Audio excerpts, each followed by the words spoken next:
موضوع الدرس فی کمال قدرت اللہ تعالی و کمال علمہ، سورۃ النحل، تفسیر ابن کثیر۔ الحمدللہ رب العالمین، والصلاة والسلام علی اشرف الانبیاء و سید المرسلین، سیدنا محمد وعلی آلہ واصحابہ اجمعین۔ اللہم صل علی سیدنا محمد وعلی آل سیدنا محمد کما صلیت علی ابراہیم وعلی آل ابراہیم فی العالمین انک حمید مجید۔ اعوذ باللہ من الشیطان الرجیم، بسم اللہ الرحمن الرحیم۔ ينزل الملائكة بالروح من أمره إلى من يشاء من عباده أن أنذروا أنه لا إله إلا أنا فاتقون۔ قال المؤلف والمفسر رحمه الله تعالى أدام النفع بعلومه وعلومكم في الدارين آمين، إلى أن قال یقول تعالی ينزل الملائکۃ بالروح، الوحی، روح سے مراد وحی ہے، کیونکہ وحی جو ہے اس سے ایمان کی حیات ہوتی ہے، اس لیے اس پر بھی روح کا اطلاق ہوتا ہے۔ جیسے روح جان کی، جسد کی حیات کا ذریعہ ہے، قرآن بھی ایمان کی حیات کا ذریعہ ہے۔ جیسے اللہ نے فرمایا وَكَذَلِكَ أَوْحَيْنَا إِلَيْكَ رُوحًا امرنا ما كنت تدري ما الكتاب ولا الایمان، ہم نے آپ کی طرف قرآن اتارا ہے، آپ کے اترنے سے پہلے آپ کے علم میں نہیں تھا کہ کتاب کیا ہے اور تفصیل ایمان کیا ہے۔ ولكن جعلناه نورا نهدي به من نشاء من عبادنا، ہم نے، اللہ نے فرمایا قرآن کو ایسا نور بنایا ہے کہ اس کے ذریعے اپنے بندوں کو جس کو چاہتے ہیں ہدایت عطا فرماتے ہیں۔ جیسے یہاں فرمایا ينزل الملائکۃ بالروح من امرہ الی من یشاء من عبادہ ومن الانبیاء، جس پہ اللہ تبارک و تعالی چاہتے ہیں اور جس کو پسند فرماتے ہیں اسی پہ وحی نازل فرماتے ہیں۔ کما قال تعالی اللہ اعلم حیث یجعل رسالتہ، اللہ جانتے ہیں کہ میری رسالت کے لائق کون ہے۔ اللہ یصطفی من الملائکۃ رسلا ومن الناس، اللہ فرشتوں سے بھی انسانوں میں سے رسول بنانے کے لیے چن لیتے ہیں۔ جیسے فرمایا یلقی الروح من امرہ الی من یشاء من عبادہ، ہم اتارتے ہیں اپنے بندوں پر وحی، کیوں؟ لینذر یوم التلاق، تاکہ لوگوں کو قیامت کے دن سے ڈرائیں۔ یوم ہم بارزون، جب قیامت کے دن سب کھڑے ہوں گے، لا یخفی علی اللہ منہم شیء، اللہ کے آگے کوئی چیز چھپی ہوئی نہیں ہوگی۔ لمن الملک اليوم، اللہ فرمائیں کس کے لیے آج کوئی ہے دعوے دار ملک کا؟ پھر خود ہی جواب دیں گے للہ الواحد القہار، اللہ تعالی ہی ہے جس کا ملک ہے اور کوئی مالک الملک نہیں ہے۔ یہاں بھی فرماتے ہیں ان انذروا ای لینذروا انہ لا الہ الا انا فاتقون، تاکہ لوگوں کو ڈرائیں کس بات سے؟ ان کو سمجھائیں کہ کوئی معبود برحق نہیں مگر اللہ، اور ڈریں اللہ کے عذاب سے۔ فاتقوا عقوبتی لمن خالف امری وعبد غیری، اللہ نے فرمایا ڈرے میرے عذاب سے جو میری حکم کی مخالفت کرے گا اور جو میرے خلاف میرے علاوہ کسی غیر کی عبادت کرے گا۔ اب مزید دلائل ہیں۔ خلق السماوات والارض بالحق تعالی عما یشرکون، خلق الانسان من نطفۃ فاذا هو خصیم مبین۔ یخبر تعالی عن خلقہ العالم العلوی، اللہ پاک خبر دیتے ہیں کہ عالم علوی میں ہم نے آسمان کیسے پیدا فرمائے، والعالم السفلی، اور عالم سفلی میں ہم نے زمین کیسے بچھائی، والارض بما حوت، اور جو چیزیں اس کے اندر ہیں۔ وان ذلک مخلوق بالحق لا للعبث، اللہ نے یہ سب کچھ جو پیدا کیا ہے حکمت سے پیدا کیا ہے، بیکار پیدا نہیں کیا۔ کیسے پیدا کر دیا؟ لِيَجْزِيَ الَّذِينَ أَسَاءُوا بِمَا عَمِلُوا وَيَجْزِيَ الَّذِينَ أَحْسَنُوا بِالْحُسْنَى، یہ نظام جو ہے اس لیے ہے تاکہ پھر اللہ جزا دیں گے. جن لوگوں نے اچھے عمل کیے، ایمان پہ خاتمہ ہوا، اس کو جزا بھی بہتر ملے گی، اور جنہوں نے برائی کی ان کو جزا بھی اسی کے مطابق ملے گی. ثم نزع نفسه عن شر من ارتباه غیره، پھر اللہ پاک نے اپنی تنظیم بیان فرمائی کہ اس کے ساتھ کسی غیر کو شریک کیا جائے. وَهُوَ الْمُسْتَقِلُّ بِالْخَلْقِ وَحْدَهُ لَا شَرِيكَ لَهُ، اسی کی ذات نے تمام کائنات کو پیدا کیا ہے، اس کا کوئی شریک نہیں. فَلِهَذَا يَسْتَحِقُّ أَن يُعْبَدَ وَحْدَهُ، اور مستحق ہے کہ صرف اسی کی ہی عبادت کی جائے اور اس کی عبادت میں کسی کو شریک نہ کیا جائے. ثُمَّ نَبَّهَ تَعَالَىٰ عَلَىٰ خَلْقِ جِنسِ الْإِنسَانِ، پھر اس کے بعد اللہ نے تنبیہ فرمائی ہے کہ ہم نے انسانوں کو کس چیز سے پیدا کیا. مِن نُطْفَةٍ أَيْ مَهِينَةٍ ضعیفۃ، ایک حقیر پانی کمزور. فلما استقل ودرج اذا هو يخاصم، اب جب بڑا ہو گیا، طاقت آ گئی، صحت آ گئی، تو اب وہ اللہ سے جھگڑا کرتا ہے. يخاصم ربه تعالی ويكذبه ويحارب رسله، اللہ کی تکذیب کرتا ہے، اللہ کے پیغمبروں سے لڑائی لڑتا ہے. وَهُوَ إِنَّمَا خَلَقَ لِيَكُونَ عَبْدًا لَا ضِدًّا، اللہ نے کیوں پیدا کیا تھا؟ تاکہ وہ عبد ہو، عبودیت کرے. اللہ نے اس لیے تو پیدا نہیں کیا تھا کہ وہ اللہ کی ضد میں کھڑا ہو جائے. جیسے اللہ نے فرمایا وَهُوَ الَّذِي خَلَقَ مِنَ الْمَاءِ بَشَرًا فَجَعَلَهُ نَسَبًا وَصِهْرًا وَكَانَ رَبُّكَ قَدِيرًا، وہی ذات ہے جس نے پانی سے انسان کو پیدا کیا، پھر اس کے بعد ان کو اللہ تبارک و تعالیٰ نے انصاب بھی دیے، اسحار بھی دیے، اور اللہ ہر چیز پہ قادر ہے. وَيَعْبُدُونَ مِن دُونِ اللَّهِ مَا لَا يَنفَعُهُمْ وَلَا يَضُرُّهُمْ، اللہ کو چھوڑ کے اللہ کے سوا غیروں کی عبادت کرتے ہیں، حالانکہ وہ نہ ان کو نفع دے سکتے ہیں نہ نقصان دے سکتے ہیں. وَقَانَ الْكَافِرُ عَلَىٰ رَبِّهِ ظَهِيرًا، اور یہ کافر جو ہیں اپنے اللہ کے آگے بھی جھگڑنے والے ہیں. اس لیے فرمایا وَلَمْ يَرَ الْإِنسَانُ أَنَّا خَلَقْنَاهُ مِن نُطْفَةٍ، دیکھو غور کرو، تدبر کرو کہ ہم نے انسان کو ایک نطفے سے پیدا کیا ہے. فَإِذَا هُوَ خَصِيمٌ مُّبِينٌ، اب یہ جھگڑالو بن گیا، اور اللہ کے نبی کے سامنے مثالیں دیتا ہے. ضَرَبَ لَنَا مَثَلًا وَنَسِيَ خَلْقَهُ، مثال دیتا ہے کہ یہ بوسیدہ ہڈیاں کیسے دوبارہ زندہ ہوں گی، اور بھول گیا کہ اللہ نے اس کو پیدا فرمایا تھا ایک حقیر پانی سے. قَالَ مَن يُحْيِي الْعِظَامَ وَهِيَ رَمِيمٌ، کہتا ہے یہ ہڈیاں جب بوسیدہ ہو جائیں گی، ریزہ ریزہ ہو جائیں گی، مٹی بن جائیں گی، تو دوبارہ کیسے زندہ ہوں گی. قُلْ يُحْيِيهَا الَّذِي أَنشَأَهَا أَوَّلَ مَرَّةٍ، وہی ذات ان کو زندہ کرے گی جس نے پہلے پیدا کیا ہے. وَهُوَ بِكُلِّ خَلْقٍ علیم، اللہ کو اپنی ساتھ مخلوقات کے ذرے ذرے کا علم ہے. وفی الحدیث الذی رواہ الامام احمد بن عن بشر بن جحاش قال بصق رسول بکفی ثم قال اللہ تعالی ابن آدم انا توجدنی وقد خلقتک من مثل هذه حتى اذا صفيتك فعدلتك مشيت بين برديك وللارض منك وسيد فجمعت ومنعت حتى اذا بلغت الحلقوم قلت تصدق وانا اوان الصدقه. حضور پاک نے اپنے لعاب دہن کو، اپنی تھوک کو ہاتھ پہ ڈالا، فرمایا اس قسم کی چیز سے اللہ نے انسان کو پیدا کیا. پھر اکڑتا ہے، کس بات پہ اکڑتا ہے؟ اسی لیے حضرت علی رضی اللہ عنہ فرماتے تھے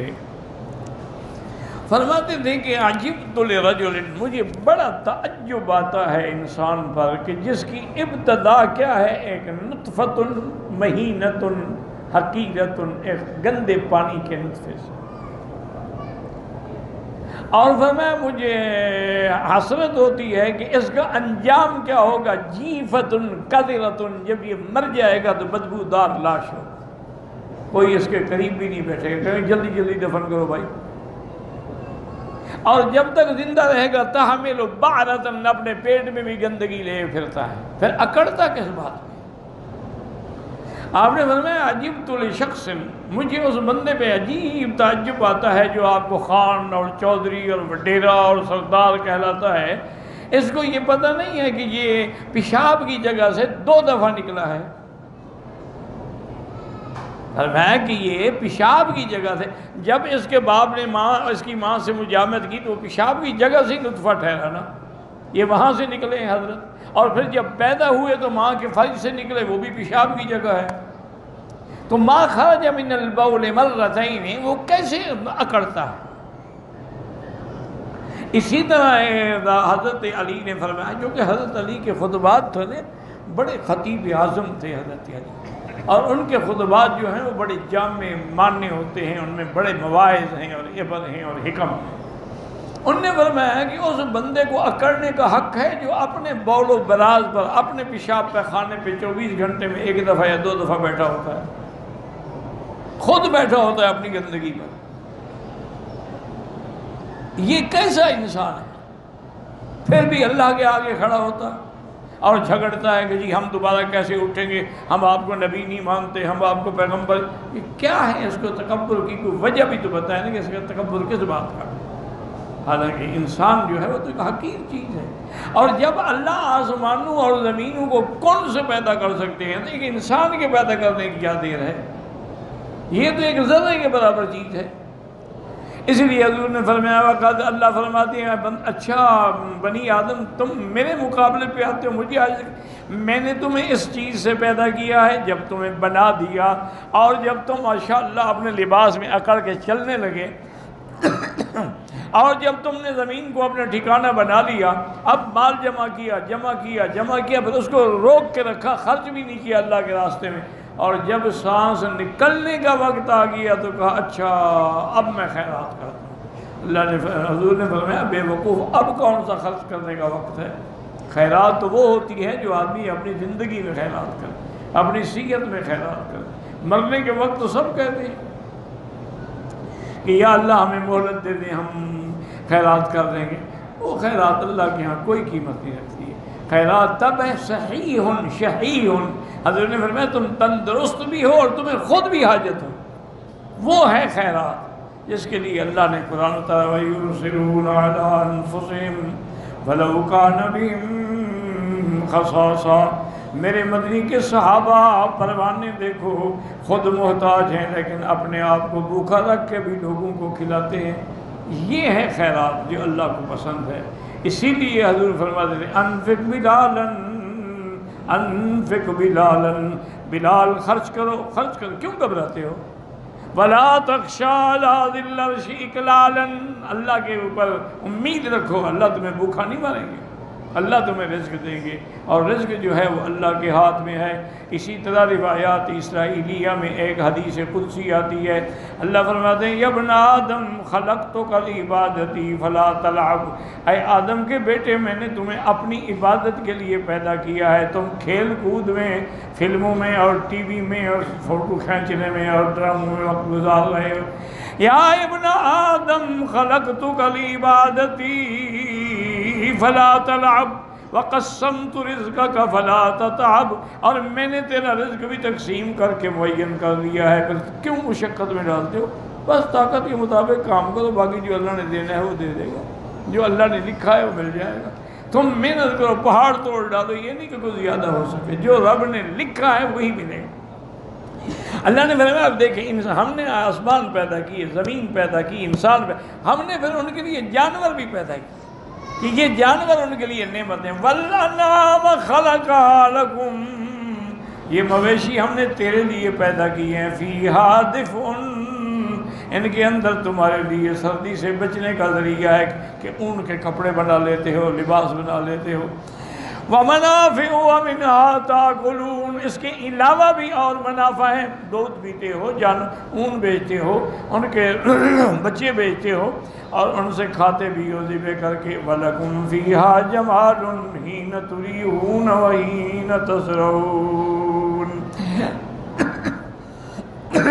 اور تمہارے لیے کتنی زینت ہے کہ جب وہ لوٹتے ہیں واپس چراگاہ سے یا جاتے ہیں، ایک زینت ہوتی ہے نا کہ مال نکل رہا ہے، اس لیے دیکھا ہے نا آپ نے بڑے بڑے لوگ جنہوں نے مال رکھے ہوئے ہوتے ہیں وہ دیکھ رہے ہوتے ہیں اور مال جا رہا ہے، بکریاں جا رہی ہیں، بھیڑیں جا رہی ہیں، گائیں جا رہی ہیں، اور دیکھ کے وہ خوش ہو رہے ہیں۔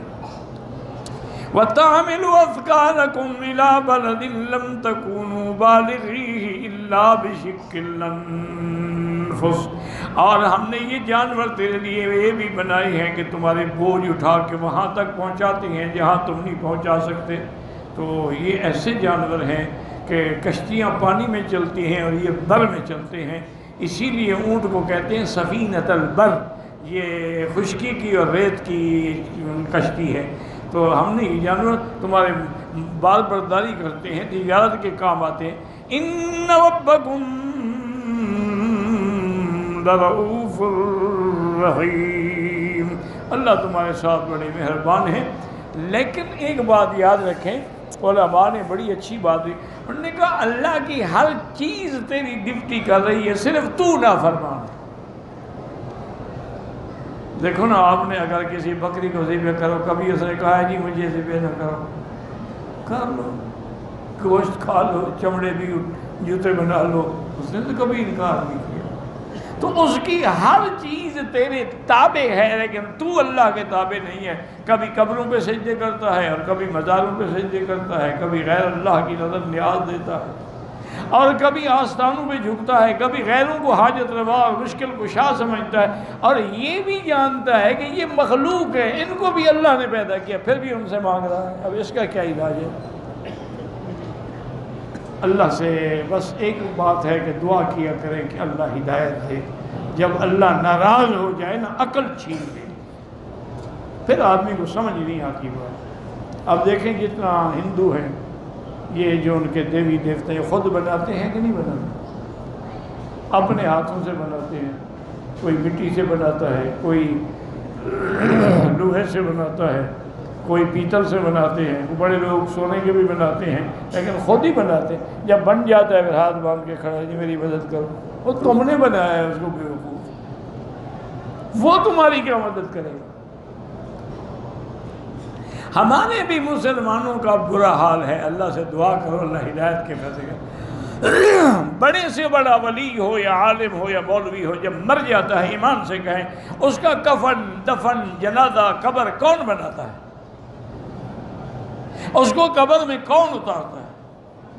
اس وقت وہ ہمارا محتاج ہے، جب قبر میں چلا جاتا ہے تب مشکل کشا بن جاتا ہے۔ یعنی جب تک اوپر تھا ہمارا محتاج تھا کہ ہم اس کو غسل نہ دیں، رکھے ہوئے ہیں نا حضرت کہ خود بخود جا کے غسل کرائیں گے۔ ہم کفن نہ پہنائیں تو پیر صاحب خود کفن پہن لیں گے۔ وہ میرا ایک شاگرد ہوتا تھا، اللہ عالم، سنا ہے میں نے، بیچارہ فوت ہو گیا، اللہ اس کی قبر پہ رحمت کرے اور دعا بھی کریں۔ ایک میرے دوست ہیں محمد صالح، ہندوستان میں، میرے فقیر کے لیے بڑی دوائیں شوائیں بیچارے ادھر ادھر سے حکیموں سے لے کے بھیجتے ہیں، وہ خود بیمار ہیں، اللہ ان کو شفا عطا فرمائے۔ تو وہ میں نے ایک دن دیکھا تو اس نے جناب بڑا ساٹن کا قمیض کرتا پہنا ہوا، 4 دن کے بعد میں نے دیکھا تو کسی اور رنگ کا پہنا ہوا، 2 ہفتے کے بعد میں نے دیکھا تو کسی اور۔ میں نے کہا یہ غریب طالب العلم ہے، کہاں سے کپڑے لے آتا ہے؟ میں نے بلایا، میں نے کہا، اس کا نام تھا قادر بخش، میں نے کہا قادر بھائی ادھر آؤ، یار یہ اتنے کپڑے تم لے آتے ہو، کہاں سے لے آتے ہو؟ نے کہا یار تم تو وہابی ہو، مانتے نہیں ہو نا، مجھے تو پیر صاحب سے ملتے ہیں۔ میں نے کہا کیا مطلب؟ اتنا بڑا موحد ہے، 4 سال سے ہمارے پاس پڑھ رہا ہے قرآن حدیث، ابھی بھی اس کو پیر دیتے؟ اور نے کہا حضرت جو غلاف ڈالتے ہیں نا، میں الحمدللہ رات کو چوری کر دیتا ہوں، کبھی ان مردوں کو ضرورت تو ہے نہیں، میں تو فائدہ اٹھاؤں، تو مجھے پیر صاحب دے رہے ہیں۔ تو اگر ان کا غلاف بھی اتار لو تو پیر کو پتہ نہیں ہے، لیکن تمہاری مشکلات کو جانتا ہے۔ انا للہ و انا الیہ راجعون۔ اللہ سے دعا کرو اللہ ہدایت کے فیصلے کرو، بس ہم تو دعا ہی کر سکتے ہیں، اور ہمارے پلے میں کیا ہے؟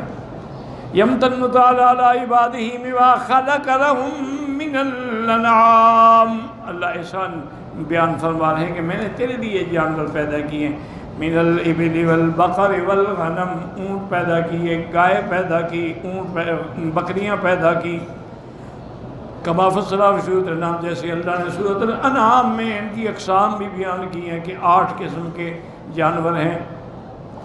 وَبِمَا جَعَلَهُمْ فِيهَا مِنَ الْمَصَالِحِ وَالْمَنَافِعِ، اور اللہ نے ان کے اندر تمہارے لیے جو فائدے رکھے ہیں، نفع رکھے ہیں، مِنْ أَصْوَافِهَا وَأَوْبَارِهَا وَأَشْعَارِهَا، تم ان کے صوف سے بھی کپڑے بناتے ہو، بالوں سے بھی کپڑے بناتے ہو، یلبسون ویفترشون، اور ان کو پہنتے بھی ہو اور نیچے بھی بچھاتے ہو، ومن البانہا، اور ان کے دودھ پیتے بھی ہو، ویأکلون من اولادہا، اور جانوروں کی اولاد کو ذبح کر کے کھاتے بھی ہو، وما لهم فيها من الجمال وهو الزینة، ولہذا قال وَلَكُمْ فِيهَا جَمَالٌ حِينَ تُرِيحُونَ وَوَقْتَ رُجُوعِهَا عَشِيًّا مِنَ الْمَرْعَىٰ، تُرِيحُون کا معنی ہوتا ہے شام کو جب چر کے وہ واپس آتے ہیں، فَإِنَّهَا تَكُونُ أَمَدَّهُ خَوَاصِرَ، اب ان کے پیٹ بھرے ہوئے ہوتے ہیں، وَأَعْظَمُهُ ذُرُوًا، اب ان کے ندی دودھ کے جو ہے وہ بھی بھرے ہوتے ہیں، وَأَعْلَاهُ أَسْنِمَةً، نبکوہان بھی اس کی سیدھی کھڑی ہوتی ہے، وَحِينَ تَسْرَحُونَ، اور جب صبح کو تم ان کو بھیجتے ہو چرنے کے لیے، کتنی زینت کو گھڑی ہوتی ہے، غدوۃ حِینَ تَبْعَثُونَهَا إِلَى الْمَرْعَىٰ وَتَحْمِلُ أَثْقَالَكُمْ الْأَحْمَالَ الثَّقِيلَةَ الَّتِي تَعْجِزُونَ عَن نَقْلِهَا وَحَمْلِهَا، یہ تمہارے بڑے بڑے بوجھ بھی اٹھا کے دوسری جگہوں پہ پہنچاتے ہیں جن کو تم نہیں اٹھا سکتے، إِلَىٰ بَلَدٍ لَمْ تَكُونُوا بَالِغِيهِ إِلَّا بِشِقِّ الْأَنفُسِ وَذَٰلِكَ فِي الْحَجِّ وَالْعُمْرَةِ وَالْغَزْوِ وَالتِّجَارَةِ وَمَا جَرَىٰ مَجْرَىٰ ذَٰلِكَ، جیسے حج میں، عمرے میں، غزوے میں، تجارت میں یہ جانور کتنے کام آتے ہیں، تستعملونها فی انواع الاستعمال من رکوب و تحمیل، سوار بھی ہوتے اور ان پہ بار برداری بھی کرتے ہو، جیسے اللہ فرماتے ہیں وَإِنَّ لَكُمْ فِي الْأَنْعَامِ لَعِبْرَةً نُسْقِيكُم مِّمَّا فِي بُطُونِهَا، تمہارے لیے ان جانوروں میں کتنی بڑی عبرت ہے، اللہ ان کے پیٹ کے اندر سے جو چیزیں دودھ نکلتا ہے تمہیں پلانے کے لیے، وَلَكِنْ فِيهَا مَنَافِعُ كَثِيرَةٌ وَمِنْهَا تَأْكُلُونَ، ان کے بڑے منافع ہیں اور بڑے فوائد ہیں، اور کئی جانور ہیں جن کے ذبح کر کے بھی تم کھاتے ہو، عَلَيْهَا وَعَلَى الْفُلْكِ تُحْمَلُونَ، ان پر بھی اور کشتیوں پر بھی بار برداری کرتے ہو، اللہ الذی جعل لکم الانعام لترکبوا منها ومنها تأکلون وَلَكُمْ فِيهَا مَنَافِعُ تَبْلُغُوا عَلَيْهَا حَاجَةً فِي صُدُورِكُمْ وَعَلَيْهَا وَعَلَى الْفُلْكِ تُحْمَلُونَ وَيُرِيكُمْ آیَاتِهِ، اللہ اپنی نشانیاں دکھلاتے ہیں، فَأَيُّ آیَةٍ اللَّهِ تُنْکِرُونَ، کون سی نشانی ہے جس کا تم انکار کر سکتے ہو، اگر ساری دنیا کے انسان، ساری دنیا کے پیر فقیر بھی اکٹھے ہو جائیں تو ایک مکھی نہیں پیدا کر سکتے کہ جائے کہ ایک اونٹ پیدا کرے، اس لیے اس کے بعد اللہ تبارک و تعالیٰ فرماتی ہیں وَلِهَذَا قَالَ هَٰهُنَا بَعْدَ تِعْدَادِ هَٰذِهِ النِّعَمِ، اللہ نے اپنی یہ نعمتیں گنانے کے بعد فرمایا إِنَّ رَبَّكُمْ لَرَءُوفٌ رَحِيمٌ، اے ربکم الذی قید لکم، اسی کی ذات ہے جس نے ان کو تمہارے تابع کر دیا، مسخر کر دیا، دیکھیں کتنا سرکش اونٹ ہے لیکن 7 سال کا بچہ اس کے اوپر بیٹھ کے اس کو چلا رہا ہے، کہتے بیٹھ جاؤ بیٹھ جاتے، کہتے کھڑے ہو جا کھڑا ہو جاتا ہے، کتنا ہم نے تمہیں تابع کر دیے ہیں، اور اس کے بعد فرماتی ہیں وَلَمْ يَرَوْا أَنَّا خَلَقْنَا لَهُم مِّمَّا عَمِلَتْ أَيْدِينَا أَنْعَامًا فَهُمْ لَهَا مَالِكُونَ وَذَلَّلْنَاهَا لَهُمْ فَمِنْهَا، ہم نے ان کو ان کے تابع کر دیا ہے، سواری کے لیے بھی اور کھانے کے لیے بھی، اور میں جعل لكم من الفلك والانعام ما تركبون لتستووا على ظهوره ثم تذکروا، پھر اللہ کی اپنے رب کی نعمتوں کو یاد کرو، اذا استویتم علیہ، جب سواری پہ بیٹھو تو کہو سبحان الذی سخرنا ھذا، وہ پاک ذات ہے جس نے اس جانور کو، سواری کو ہمارے تابع کیا ہے، ہم تو نہیں کر سکتے تھے، وَإِنَّا إِلَىٰ رَبِّنَا لَمُنْقَلِبُونَ، اللہ کی طرف ہم نے لوٹ کے جانا ہے، قال ابن عباس لَكُمْ فِيهَا دِفْءٌ، معنی ثياب، کپڑے، وَمَنَافِعُ مَا تَنْتَفِعُونَ بِهِ مِنَ الْأَطْعِمَةِ وَالْأَشْرِبَةِ، وقال عبداللہ کا اخبرنا اسرائیل ساکن اکرمت عباس دفن ومنافع النصر كل دابہ، یعنی ہر جانور کی چیز سے یہ چیزیں حاصل ہوتی ہیں، وقال مجال لکم فیہا دفن لباس، لباس ینسج، اس کو تم بنتے ہو، ومنافع، اور کی منافع ہیں، مرکب ولحم ولبن، ان کا گوشت بھی اور ان کا دودھ بھی، وقال دفن ومنافع لکم فیہا لباس منفعت ابلغتن، کسی جگہ پہنچانے کے بھی کام آتے ہیں، وقضا قال غیر واحد فصم الفاظ متقاربۃ، یہ سب ایک دوسرے کے قریب ہیں، جن کے اندر کوئی تعارض اور اختلاف نہیں ہے۔ واللہ اعلم۔